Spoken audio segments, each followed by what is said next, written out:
Oh, wow. Hey, much love and respect. Pura vida, mi gente.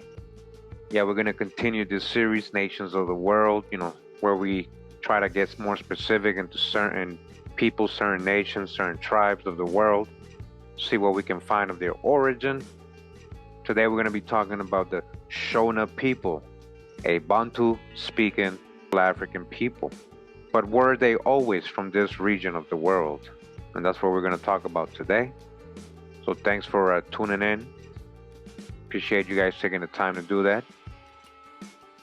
So real quick, this is Wikipedia. Yes, this is just basic info. I'm just going to start with this so we can see what people are told, right? People usually, when they Google something, they go to Wikipedia, and right here it says Shona people. The Shona people are a Bantu ethnic group native to southern Africa, primarily living in Zimbabwe, where they form the majority of the population, as well as Mozambique, South Africa, and worldwide diaspora. There are 5 major Shona language dialect clusters: Manjika, Karanga, Sesuru, Korekore, and Nadau, which we'll read further on of these people and their origins. Now it says here history, right? That's why we're here, to learn the history. During the 11th century, the Karanga people formed kingdoms on the Zimbabwe plateau. All right, so this is where literally their history starts all of a sudden. We're talking about Middle Ages here, guys. Not ancient, Middle Ages. During the 11th century, again, construction then began on Great Zimbabwe. Yeah, so the stories in the kingdom of Great Zimbabwe, and they have credited the ancestors of the Shona people with building this, right? And again, that was in the 11th century, medieval times, so-called Middle Ages.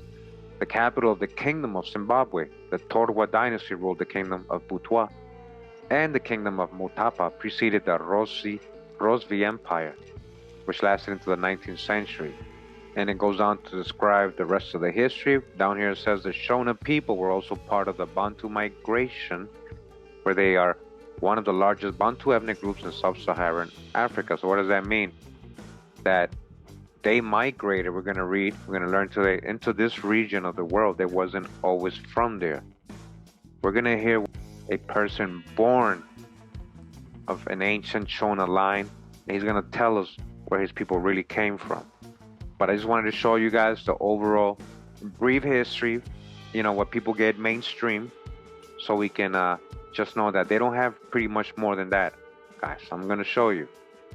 But they migrated to Zimbabwe. So where did they come from? So real quick, just want to go ahead and talk about the Bantu speaking peoples, since the Shona we're going to read are a Bantu speaking peoples. And it says here in the Journal of African History, Volume 7, Number 3, from 1966, page 361 to 376, says the problem of the Bantu expansion by Roland Oliver, meaning academically, they cannot really tell you or define a specific place where the Bantu-speaking people literally came out of. If one looks at the older theories about the Bantu expansion, one finds that most of them have been conceived essentially in terms of migration and conquest. Like colonists, just like when the Spanish and the Europeans came into America, just like that, guys. Just like that, and assimilated with some of the local people, assimilated with the Indians, just like that with we're going to read the Bush or Hottentots or Khoisan people that were originally there.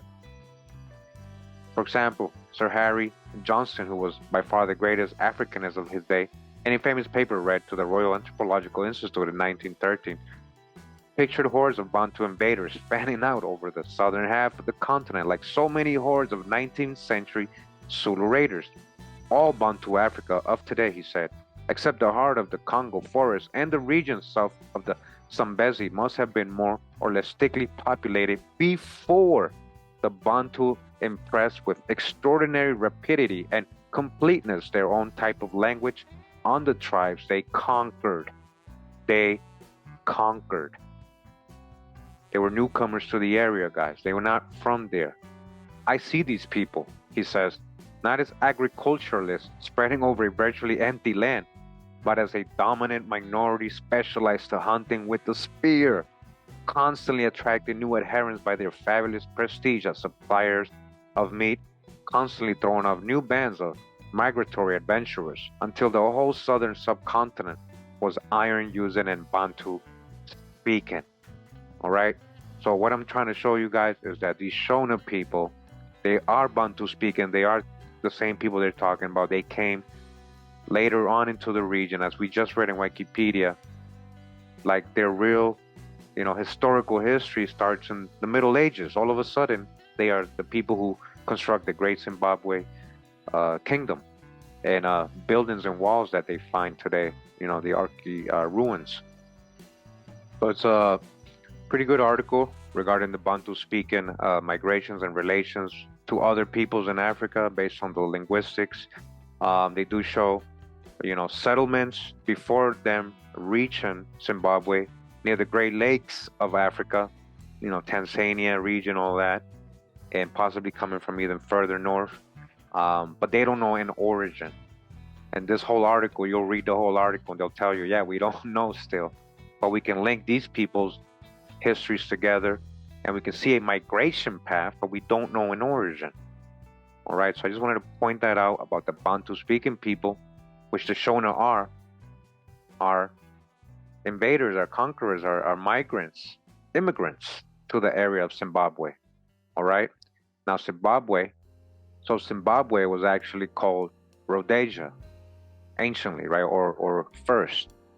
Just in case you didn't know, it says here origins of Rhodesia, Stanlake Samkanji. And it says here on page 1, Pasi Sigare Mashona Halikondes, between the waters of the mighty Zambezi in the north and the languid Limpopo River in the south, lies a land which is bounded in the east by the coastal waters of the Indian Ocean. Today, a large portion of this land is called Rhodesia, and its coastal strip is part of the Mozambique province of Portuguese East Africa. Archaeologists tell us that before the birth of Christ, this land was occupied by people they describe as late Stone Age hunter-gatherers of bush boscopoid stock, who may have practiced simple forms of veggie culture. All right, we're going to learn. Eventually, these are the ancestors of the Khoisan people, the San people today of South Africa, who they're talking about. They were there first, about the time of the birth of Christ. However, a group of people migrated into this land. So another group came. These people were cultivators, not only skilled in the use of iron, but also having a characteristic pottery.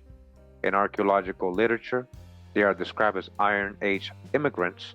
Not only were iron tools introduced at this time, but Asian food crops found their way into the interior from the coast. So this Iron Age people, remember the Bantu speakers, they were Iron Age people there. And again, what are they bringing? Asian food crops. So where were they? They were in Asia at some point, or maybe possibly coming from Asia with their Iron Age knowledge. These developments, the introduction of iron tools and Asian food crops, profoundly affected agriculture and the economy of the whole area. This in turn facilitated the growth of a dense population. Although the Iron Age immigrants were at the beginning few in number, coexisting over a long period resulted in the gradual absorption of the bush Boscopoid people. They started mixing with the local bush people. So you got a whole people developing, right? According to J. Desmond Clark, this led to a continuity between the two eras. The spread of the Iron Age culture in this area became largely a matter of the late Stone Age people changing and adapting themselves to the new economy. With this view, Brian Fagan concurs. Archaeologists tell further of the arrival in the 4th century. Now look at another wave of migrants in the 4th century AD, according to their chronologies, of yet another group of Iron Age people. Iron Age, that's how they distinguish them, whose culture they classify as A2. Although little is known of these people, it is they whom anthropologists believe were responsible for the exploitation of gold deposits in the area. So they just came for gold. It is thought that several thousand sites were worked by these people over a period of about 1,500 years. It is thought. The gold is believed to have been exported through Kilwa and later through Sofala on the East Coast. Believed. Archaeology, 16th century Portuguese documents An oral tradition all testify and confirm the arrival, at about the end of the first millennium AD, of yet another Iron Age group of people. Listen to this, this is the main ones.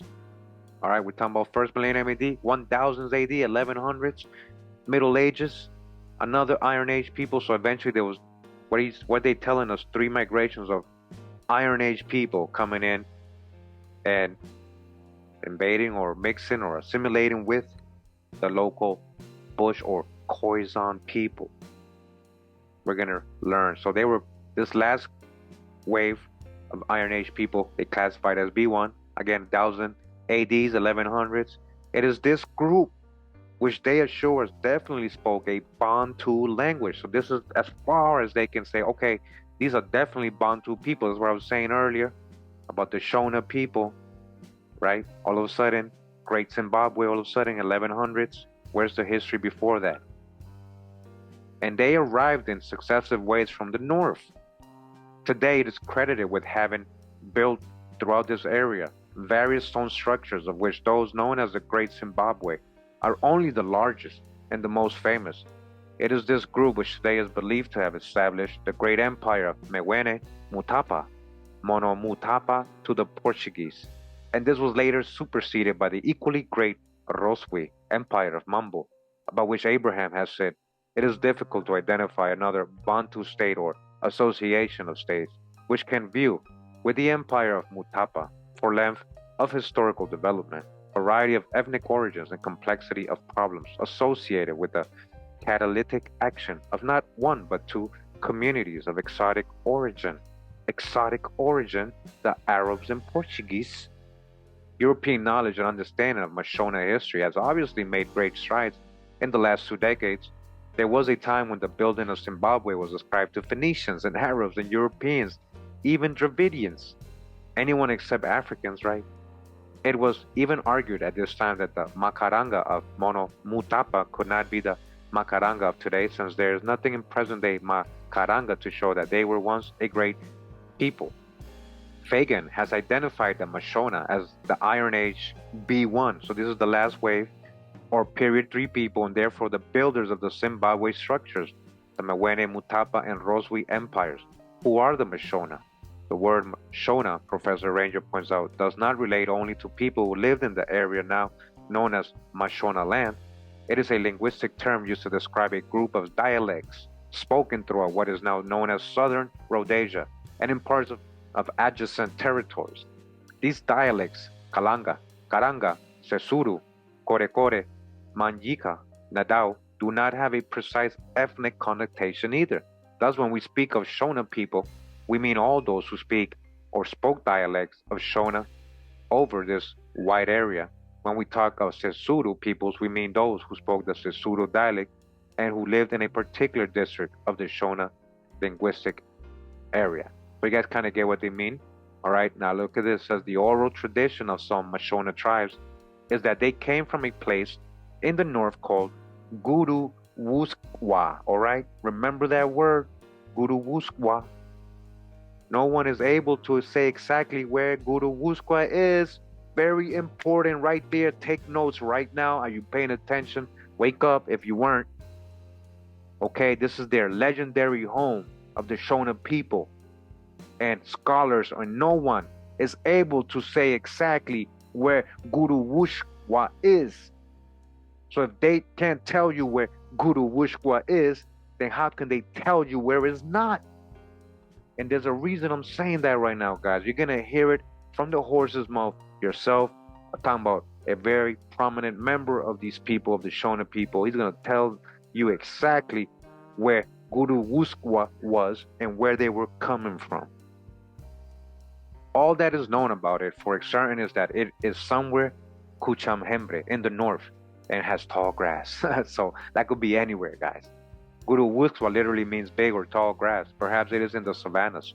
This is generally in accord with the view advanced by both anthropologists and linguists that the Bantu speaking peoples came from the north, although there is less agreement on the exact area of their origin. Although there is less agreement on the exact area of their origin. All right, Abraham has published a map of the Mwene Mutapa Empire, which shows a province called Guruwuskwa lying south of the Lundi River. This area is generally dry and arid and is without tall or big grass. So that's not the place. It is therefore unlikely that it would have acquired that name. Says here, Abraham puts the Shona arrival at about 850 AD. From about the end of the first millennium to 1830s, this area was therefore completely dominated by the Mashona. All right, so, again, there was already people there before the Shona people arrived. All right, real quick, guys, we're going to just get off the books. We're going to go to a website here real quick. All right. It says here, the Sim Banhete, arts and culture, interactions, connecting people, ideas, and arts through culture. All right. It says here, 9 ancient sounds. And it's talking about the Mabita instrument narrative. All right, we're going to learn today what the Mabita is. I don't know if I'm saying that right, but it's a very popular ancient instrument the Shona have. It almost sounds like the marimbas here in the Americas, the marimbas, with the little sticks you hit the metal keys with and make that nice tropical, like almost like steel drum sound. Well, that's what the Mabita sounds like. Now, it says here, the story of a people. Mabita is a musical instrument whose history is inseparable and deeply encrypted in the history of Africans. All right, very important in the history of Africans, particularly those in modern day Zimbabwe. So who's the major population there? The Shona, right? The Shona, who are they? The Bantu speaking people. So they migrated to this area from where? They don't know yet. They haven't proven it yet. This instrument and the music itself present the very narrative of who we are and where we came from as a people. The whole history of the Mabita instrument actually tells them where they came from, and their elders who know the history and play this instrument know the history. We're just going to drop it real quick, and then we're going to go back to the books, but I just want to read this, right? It says here, by researching on the original tunes of the Mbita instrument and music, one cannot help but gain lots of appreciation on this instrument as a significant era peg in the historical migration and identity of the modern day Zimbabwean, which again defines what we call Hunhu. We have 9 Mabita tunes that have come a very long way in our history, with the very first one having been made from a hardwood back in Guruswa 1. Guruswa 1. All right, let's go back to the book, right? I just read that to you guys. The oral tradition of some Shona tribes is that they came from a place in the north called Guruswuskwa. It's the same place. But no one is able to say exactly where Guruwuskwa is. Historically, nobody has proven it, guys. Let's go back to that page. So again, it goes back to Guruswa 1. The Mabita goes back to that same place they say the Shona people came from, which was in the Persia, which was in the Persian region. Persia region. All right? Persia region. Let's keep going. Mabita tunes in brief said Guruswa 1 was all about building an organized society, a collective identity and self-sustenance, while at the same time scrambling for settling space. There was also many wars being fought to defend the collective, and we were not many compared to the surrounding Arab and European groups. It was at this period that the collective led by Mabire, the elder brother of Guruswa, who was also Mutapa, first father, commissioned the making of the first Mabita instrument for the purpose communicating with the Creator with regards to his people's plea to establishing a peaceful community. Thus, the Ne Musasa tune was established. This here, Mutapa had 2 sons, Matsutso and Murenga. His uncle Guruswa's spirit was now manifesting and guiding his people through Matsutso and all advice that the people needed and all the wars which were being fought. With this guidance and fighting experience, the collective now had a very powerful army in which all, including women and children, were trained and armed to fight. One group after another of invaders came, causing lots of bloodshed, but they all fell at the hands of this well-organized collective led by Murenga. It was after this great triumph that a tune for praise and pride was commissioned and that was the Mahororo tune. Says here Chakwi. This was now in Guruzwa too, which is in the Nubia area, and Murenga had 3 children, Chaminuka and Mushabatu. The 2 boys and Nehanda, their sister. Chaminuka became the profoundest warrior of all time, with mystic powers such that for all victory in battles he had to be consulted. In his honor, the tune Chagwi Bunzai Chaminunka was commissioned. So very important, there was not just one Guruswa, there was a Guruswa where they came from, which again, they're telling us was in Persia. And then there was another one. Remember the book just before we read, he said he found a Guruswa near a river, but it can't be the same one because there's no tall grass there. Well, that was the second one probably. So it keeps going on their migration path until they reach their promised land, right? Their promised land, which is in Zimbabwe. That was their promised land.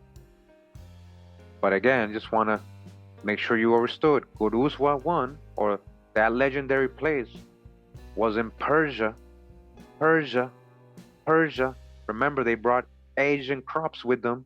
We just read that, right? They brought Asian crops and iron making technology, knowledge. All right, so I want to continue, get into this book. Again, we're just going to read some books to learn what they tell us in general about the history of the Shona peoples. And this is the Shona peoples. And here's the actual cover, the Shona peoples and the ethnography of the contemporary Shona, with special reference to their religion. So they focus on their religion. Chapter 1, historical background. So on page 6 of this book, chapter 1, it says, Shona history to the 15th century. The culture, now classified as Shona, originated from Bantu settlement of the high fertile plateau between the Limpopo and Zambezi rivers, bounded in the east by the drop towards the coast and in the west by Kalahari Desert. It says here Shona history to the 15th century. Second paragraph here says the first known people to inhabit the plateau were bands of Stone Age Khoisan hunters, bushmen, all right? First people that were there, this is before the Shona.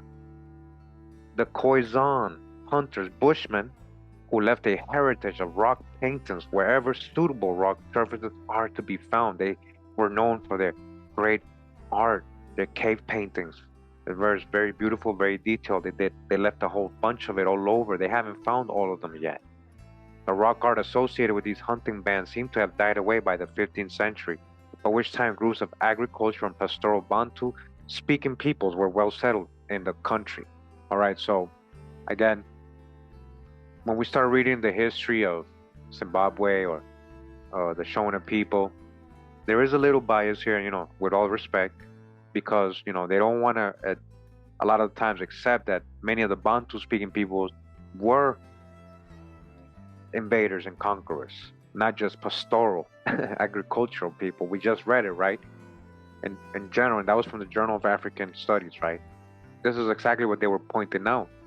And they were trying to say in that other article, the expansion of the Bantu, and it was mostly through migration and conquest, not agricultural and pastoral.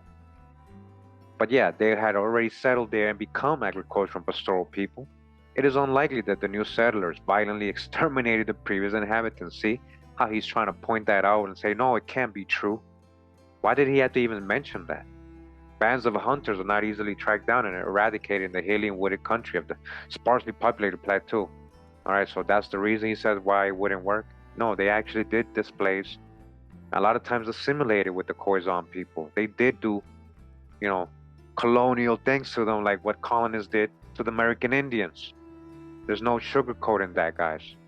And the early Bantu are unlikely to have had the numbers of the organization necessary for such an operation. So he's just guessing there.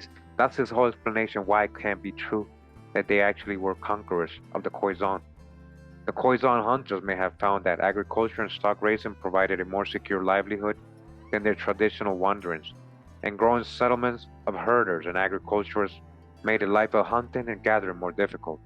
Those are the Khoisans who did not move to other lands, became absorbed into the new Bantu Iron Age cultures. Iron Age and the older Stone Age culture died away, so they assimilated, huh? Now, before we continue, right, we got Khoisan people, right? Just in case you guys forget, all right? Khoisan, very Asian looking. A lot of them, you know, light skin. A lot of them, what they would call yellow or mulatto looking. These are your Khoisan people. Again, these are the people who were in these regions of Africa, Central and Southern Africa first. First, the Khoisan, so-called bush, they have been pushed over to this Kalahari Desert or whatever it's called, Kalahari. Sorry, we're going to read about it again.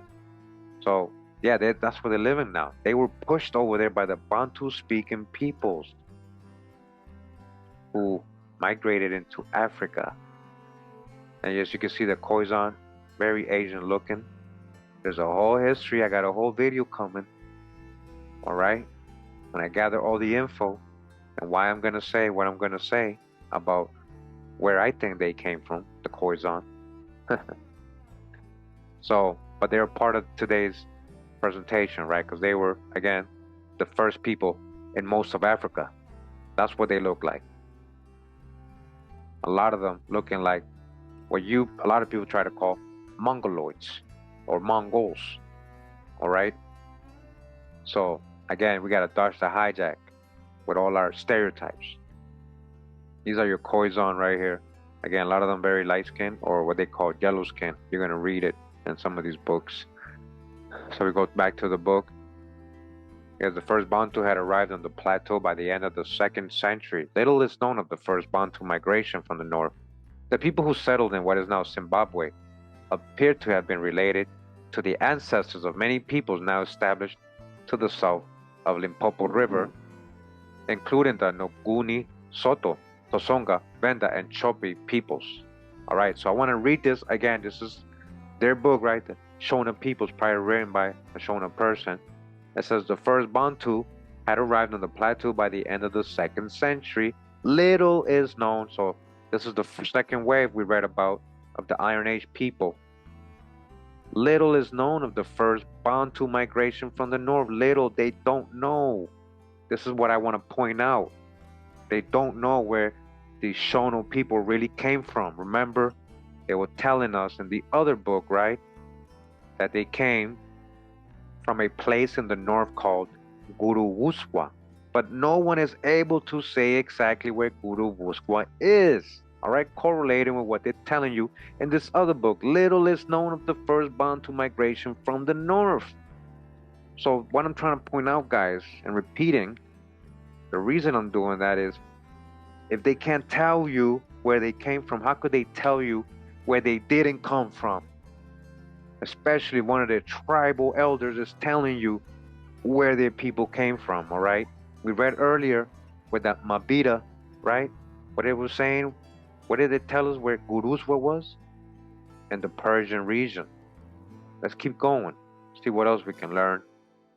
So again, just want to show that in this book, they're telling you they don't know where we don't know where we came from, really. We don't know. Little is known. We don't know. On the Zimbabwean plateau, the early Bantu settled along the watercourses and large villages where they kept sheep, goats, and cattle and farmed millet, and they added to their diet by hunting and gathering. They were also familiar with iron smelting and were able to make iron agricultural implements. It is likely that they washed gold from alluvial deposits and traded gold and ivory with Muslims, traders on the coast, Portuguese, Moorish, Sephardic Jews. They were the merchants and the traders. Their culture, the early Iron Age culture of Zimbabwe, lasted about 1,000 years until the ancestors of the present Shona people arrived on the plateau. The archaeological examination of early settlements shows that during a couple of centuries following the year 1000, talking about Middle Ages, a new group, this is the Shona's more related people. So even those first waves of Bantu are not really what they're saying is the Shona. It was this third migration, right? What we read earlier in the other article, that B1 or B2 migration wave people. So a new people in the Middle Ages moved into the plateau. and the early Iron Age peoples were absorbed into a culture cluster which is continuous with the cluster of cultures of the 19th century Shona peoples. It is unlikely that these early Shona were known by a common name, but it is likely that the southern group early became known as Karanga, a name which spread to certain other groups after subsequent migrations from the south.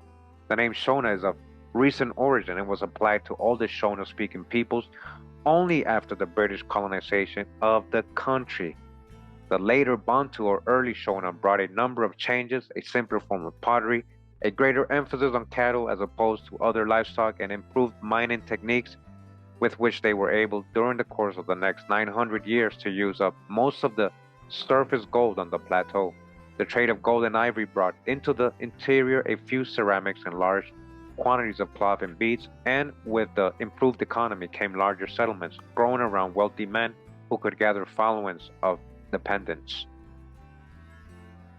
The later Iron Age peoples formed a number of distinct groups. One in the southwest remained somewhat cut off from the rest of Shona peoples and formed the basis of the modern Kalanga dialect cluster, whose people are distinct in language and culture from the rest of the Shona-speaking peoples. In more recent times, the Kalanga have been further isolated by the Nedebele settlement in the south of the plateau. There were distinctive groups in other parts of the plateau, but these were later overshadowed by the subsequent migrations which resulted from the development and expansion of the Zimbabwe culture in the south. The most striking feature of the Zimbabwe culture was the technique of building stone walls from exfoliated granite, epitomized by the now famous ruins of the Great Zimbabwe. These are a complex of stone walls which were built from naturally and artificially exfoliated granite during the course of an occupation of the site which lasted perhaps as much as 2.5 centuries. The techniques of cutting stone slabs and building walls developed over time, as can clearly be seen from the difference between the earliest uncoursed pile and wedge buildings and the finely coursed and dressed wallings around the great enclosure, which was the climax of the building and achievements. The massive size of the later buildings clearly shows the ability of their authors to command large labor force. All right, so again, I just want to point that out. This is the people they give credit to building Great Zimbabwe. All right, so the Shona people, part of the Great Zimbabwe civilization or kingdom, but it started again in the Middle Ages. The history before that is just waves of migration, which nobody knows where they really came from. Head over to this book. It says here Historic Rhodesia, Oliver Ransford and Peter Stein, Bantu series. We head over to page 12 of this book. It says here the shifting circumstances of supply and demand repeatedly challenged and stimulated primitive men. And about 50,000 years before Christ, these aboriginal Stone Age people had developed a culture of a sort. They manufactured pear-shaped stone artifacts, which, for want of a better name, have been termed hand axes. These Bembesi or Sangoan, the San people, Khoisan, same people, so-called Bushmen, artifacts are widely distributed in Rhodesia, especially along the lines of old riverbeds, which mark ancient swamps into which primitive men drove game before surrounding and killing it. Again, Zimbabwe was part of Rhodesia. A more evolved race, usually referred to as the Bosco people, replaced the Bembesi folk in South Central Africa during the pre-Christian millennia. The fundamental invention of the bow and arrow led to improved technique of stone flaking.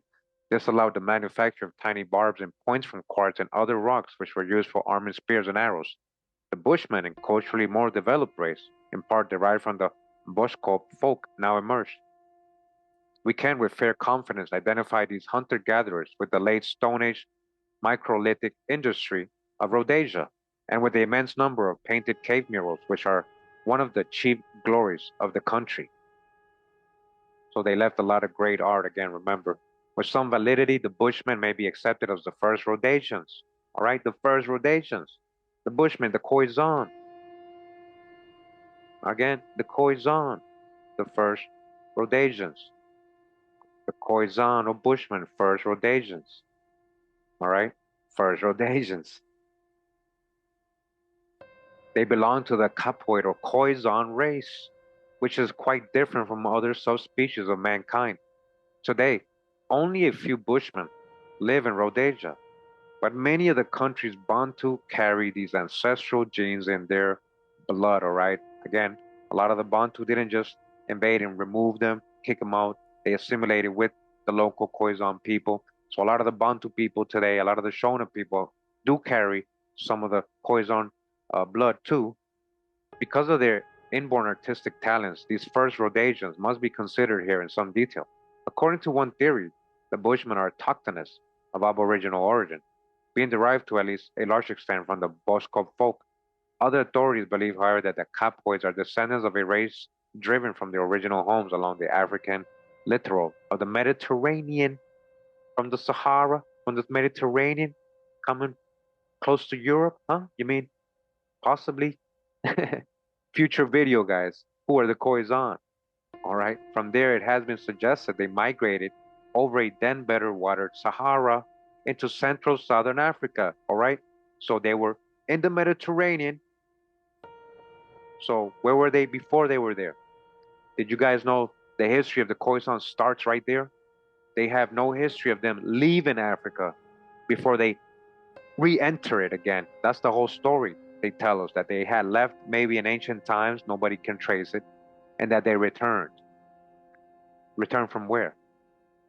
During the Mediterranean, what surrounds the Mediterranean, Africa, Europe, right, and the parts of the Middle East, but that's literally Asia. All right, so we're talking about Eurasians, possible Eurasians. Again, future video.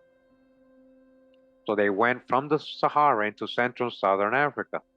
This second hypothesis is supported by the existence of rock paintings similar to those of the Rhodesian Bushmen along the course of the postulated migration, by the presence of relic Bushman communities in Libya and Tanzania, by records which suggest that these little people were known to the ancient civilizations of the Nile, and by the frequent appearance in Rhodesian paintings of men wearing headgear resembling that of dynastic Egypt, all right? They can trace their migration coming down into Africa, the Khoisan from the Mediterranean, guys. That's a big one, and a lot of people are going to have trouble with the implications of their possible origin. But we got a future video on this. You know, what the research, I'm just going to show you what the research shows, then we can conclude from there, right? The Bushmen living today in the less hospitable parts of southern Africa are small and delicately built. Their skin is yellow, yellow. Talking about the oldest people in Africa, southern Africa, central Africa. They possess an extra epicanthic fold of skin, a prolongation of the skin of the upper eyelid over the inner angle or both angles of the eye, which protects the eye from sun glare. And this gives them an oddly Mongolian appearance. The first so-called Africans, right?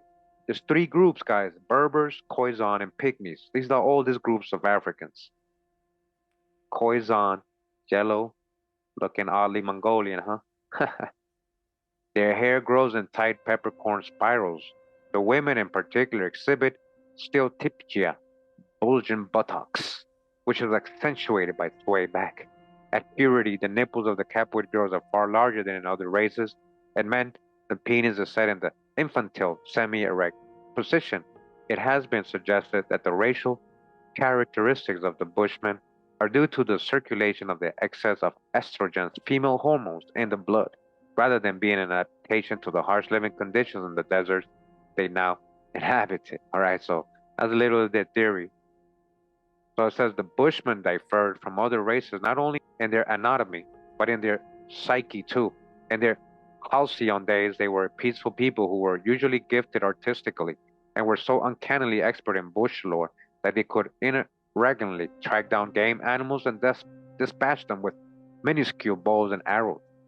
For about 10 millennia, the Bushmen were the masters of Rhodesia, a nomadic people, all right? They were there first, who made their living by hunting and by gathering fruits from the natural orchard of their domain.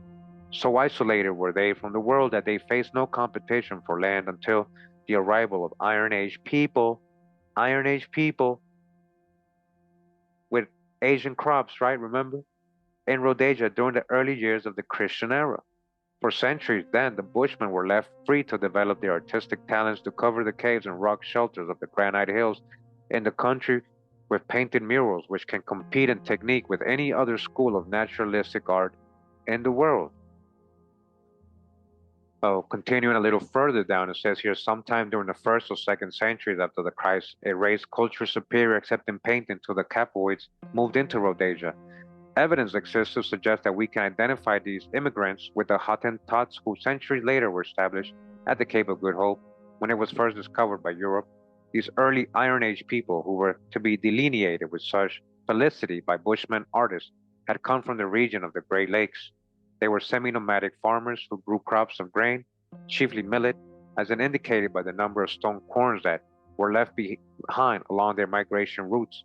They raised sheep and goats, and they knew how to mine and work gold.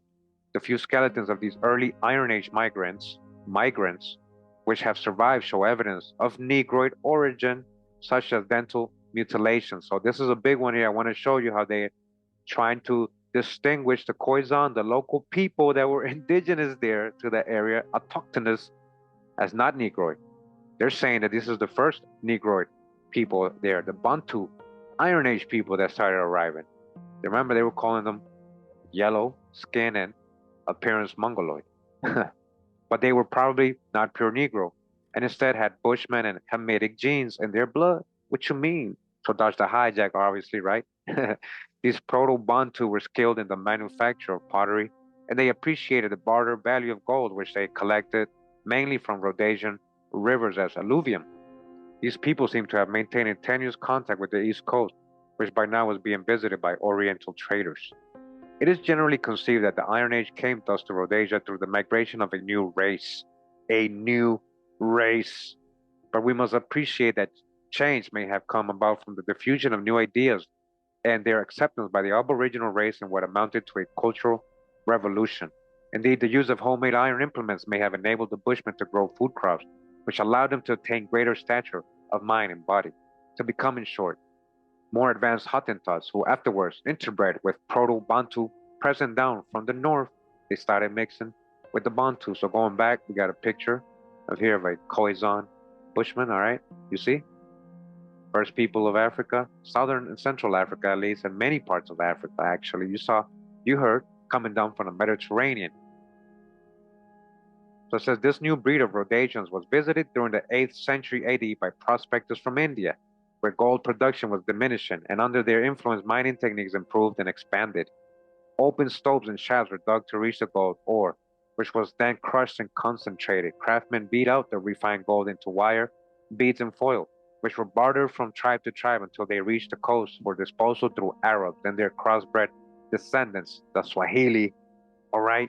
So look at all these people coming from Asia, out of Africa, right? Even with the Bantu, which we're gonna see, we saw with the Mabita instruments coming from Persia, right? India, Hindus, also here. You think, and remember, all these people are mixing with the local people here and becoming so-called Africans too. During the 8th or 9th century, elements of a more robust Negroid race from Tanzania, so a more robust Negroid race, because I guess the other ones weren't Negroid enough for the author, filtered over the Zambezi into Rhodesia and either drove away or assimilated the Proto-Bantu. The newcomers, and these are the Shona's people, right? These are the ones from the Middle Ages, medieval times. So they drove away or assimilated the Proto-Bantu, the first Bantu waves. The newcomers had attained the more advanced culture of the late Iron Age. They are spoken of as the Karanga or early Shona. All right, these are your Shona. So they came much later, you guys see? The Karanga and the related Seseru, Tonga, and Korekore were primarily cattle pastoralists who required good grazing for their herds, for cattle played a vitally important role in their economy and in religious ritual. According to tradition, the most powerful clan among the Karanga was the Mbide, who had already acquired some skill at building in stone. Spreading over the central plateau, one related group built their huts at Leopard's Kopje, while the Mbide clan, after ejecting the early Iron Age colonists, settled the area around the hill which would become the Acropolis of Great Zimbabwe. The Mbide recognized a paramount chief addressed as Mambo, who exercised both religious and secular authority. From their conception of chieftainship, there emerged a new form of monarchy, which was associated with a monotheistic cult for the worship of their god, Mawari. All right, so a little bit of the history again. You guys see, so before the modern Zimbabweans, right? who are mostly of the Shona people, mostly, right? Mixed with all these other people we're reading about and other newcomers, right, in the area. They came much later. They were like the last wave. And we're gonna get into who they are from the horse's mouth itself, from an elder of the tribe, where they were coming from when they got here in the 1100s, right, in medieval times. Where were they coming from? Continuing, this book right here says Cultures of the World, Zimbabwe. On page 19, it says here, it is thought that the San or Bushmen who still live in the Kalahari Desert of South Africa are the descendants of the original inhabitants of Southern and Central Africa. Original. Yeah, the ones that they're saying look Mongoloid and yellow skin. Yeah. The early San were driven into the desert by Bantu speaking peoples. They were driven out there by the Bantu waves of migrations when they migrated to this region. Archaeological evidence dates the arrival of the early Bantu culture in Zimbabwe around 8300. That's the first wave. The imposing stone structures of Great Zimbabwe were built by Bantu-speaking people known as Shona. That was from the last wave, between the 12th and 15th century, all right? Medieval times. It's not that old, guys. All right? That's some images right here. So again, before the Shona, the Bushmen were there.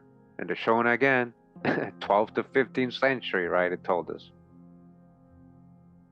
Continuing, it says here, A History of Rhodesia by Robert Blake. On page 6 of this book, it says here, the three man-made spectacles for which southern Rhodesia is celebrated symbolize three eras in the history of the country. The Bushman's rock paintings are the earliest. No one has ever seen them all. Over 2,000 have been discovered. Some of the finest are in the caves of the Matopos near Bulawayo. They are the work of a primitive, tiny, yellow-skinned, again, yellow-skinned hunting people, the first Central and Southern Africans.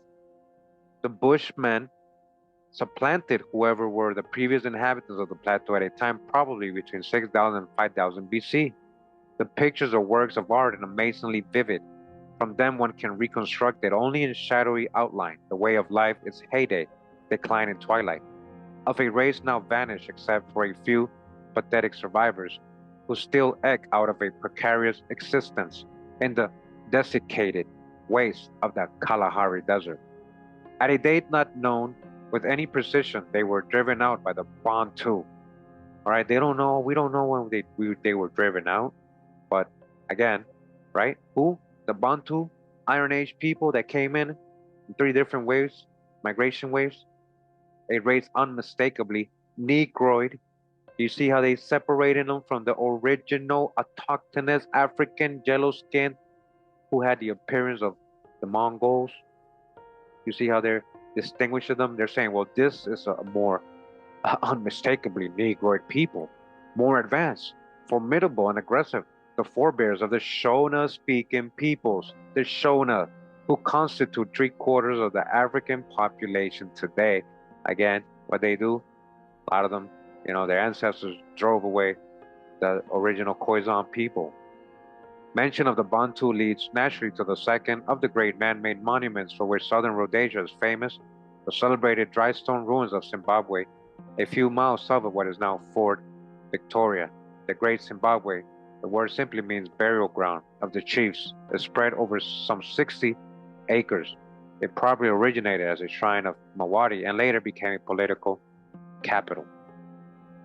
All right, so again, just a little history, guys. I just want to read a couple of these books so you guys can get the overall general history that is being told to everybody when you go try to study the history of the Zimbabwe people, ancient Rhodesian people. And this is in general what you get. They don't really know much. They just know the Khoisan was there and that these Bantu-speaking people came as migrants, but they don't know where they came from.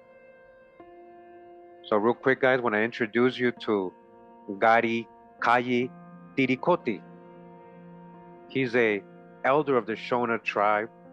He's a very famous musician there. He's a master of the mbita instrument. I hope I'm saying it right.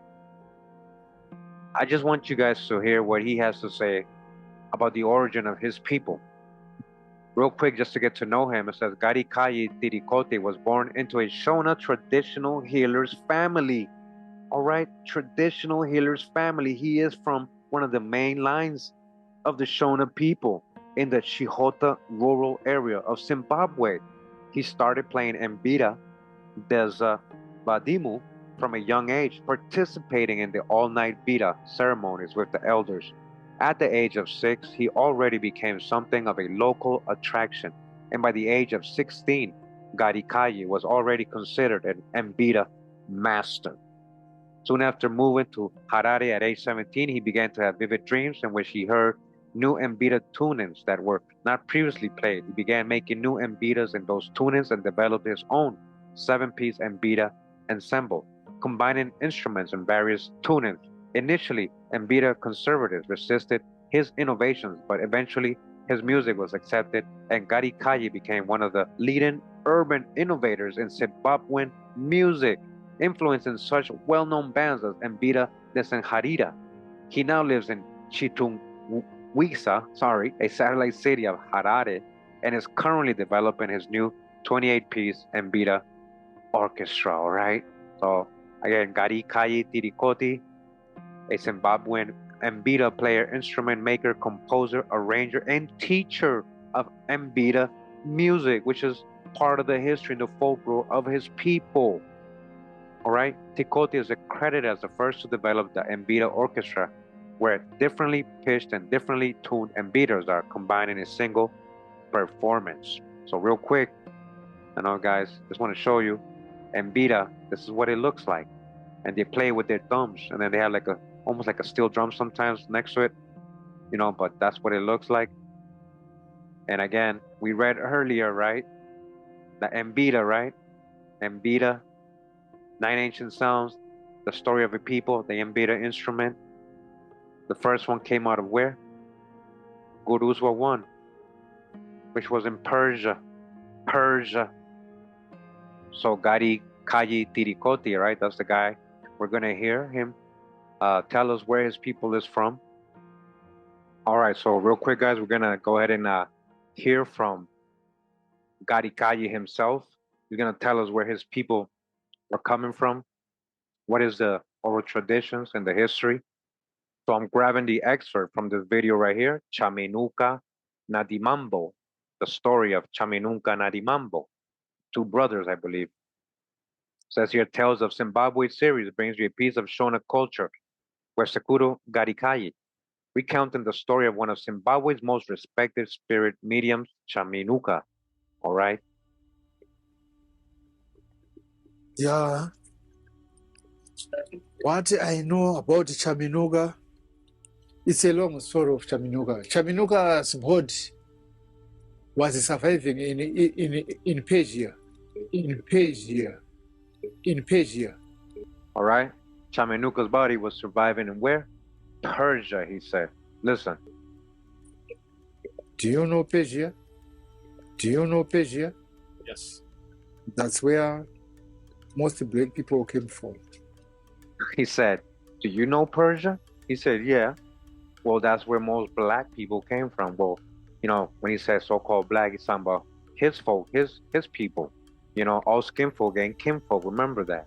So you can't group all so-called black people in the world and say, oh yeah, they're all originated from this one place. It depends, right? But as he's telling you, his people, what he's calling his black people, are from Persia. That's where they originated from. Did you guys hear him? Because these southern countries were not having people, they was just forests. And he did say there was no people here in just forest, but that's not true. We know that the Khoisan was here, with all respect. The time people began to travel, they came from Persia. All right? They came from Persia. They came from Persia. Yeah. They was led by Persia. People began to travel. They came from Persia. Persia. They was led by the voice of a bird which was flying. That bird was showing them directions to go and the rules of praying to the ancestors, to stop, to spend even 1 week or 1 month or 6 months at the same place. And it was the one which was telling them to move away, to leave some other people at the place which they came to. That bird is fish eagle. That fish eagle in Shona we call it Wungwe. So Shaminuga and Nehanda were brother and sister. They was brother and sister. And they survived in Persia. Persia. And they survived in Persia. Persia. And they survived in Persia. And they survived in Persia. And they survived in Persia. All right, so one last stand for the dismount guys before we go. Just want to leave this note here or thought. You know, when they're saying we come from ancient Persia, do they mean the area we thinking of today? They say it was ancient Persia, like, you know, Iran and Iraq, all that area. Are they talking about that, or are they talking about a different, true old world Persia? That's just one thought. And the other thing I want to leave behind is Persians, right? Who are the Persians?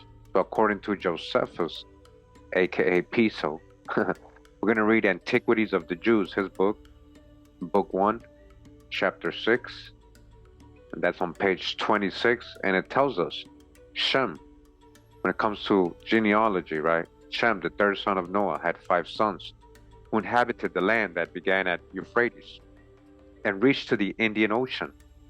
For Elam, right, left behind him the Elamites, the ancestors of the Persians, who's the original so-called Persians were Elamites, who are the descendants of Elam, who is a son of Shem, the third son of Noah, right? Semitic people, but they are not from Arphaxad, or the Arphaxites, who, remember, were called the Chaldeans. Check out my Ireland and Chaldea videos. And that was where Heber or Eber comes out of, right? The so-called Hebrews. But ancient Persians are Elamites. Ancient Elam was supposed to be ancient Persia. And Elam, again, is son of Shem. Something to think about. Wow.